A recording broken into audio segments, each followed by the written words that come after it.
ધોરણ 10 ની અંદર પાસ થયેલો વિદ્યાર્થી અને ફેલ થયેલો વિદ્યાર્થી ગમે તેટલા સબ્જેક્ટમાં હોય તો પણ ઇમ્પ્રુવમેન્ટ એક્ઝામિનેશન જૂન મહિનામાં આવે છે, આપી શકે છે. હવે સાબિતી શું? તો ગુજરાત બોર્ડની વેબસાઇટ ઉપર આજે જ પરિપત્ર આવ્યો છે, SSC માર્ચ 2024 રિઝલ્ટ બુકલેટ.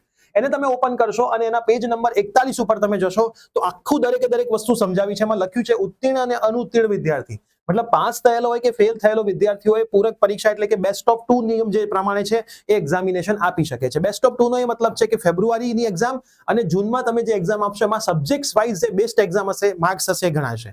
હવે નિયમ એ પણ કહે છે કે તમારે બધા સબ્જેક્ટની આપવી હોય તો આપી શકો, એકની આપવી હોય તો આપી શકો, બેની આપવી હોય તો આપી શકો, ચારની આપવી હોય તો આપી શકો. એમાં કોઈ તમારું બંધન નથી. આના માટે અમારી પણ ઓનલાઈન અને ઓફલાઈન બેચ શરૂ થવા માટે જઈ રહી છે. તો તમારે બેચ વિશે વધારે માહિતી જોઈતી હોય, આ કેવી રીતે એક્ઝામ થશે એના વિશે વધારે માહિતી જોઈતી હોય તો તમે અમારા આ બંને કોન્ટેક્ટ નંબરમાંથી કોઈ પણ કોન્ટેક્ટ નંબર ઉપર ફોન કરીને વધારે માહિતી લઈ શકો છો, અથવા તો અમારી યુટ્યુબ ચેનલ પ્રિય સર વિદ્યાપીઠ આજે જ યુટ્યુબમાં સર્ચ કરો, ત્યાંથી પણ તમને બધી માહિતી મળી જશે. હવે ફટાફટથી આ રીલ તમારા મિત્રોને શેર જરૂર કરી દેજો.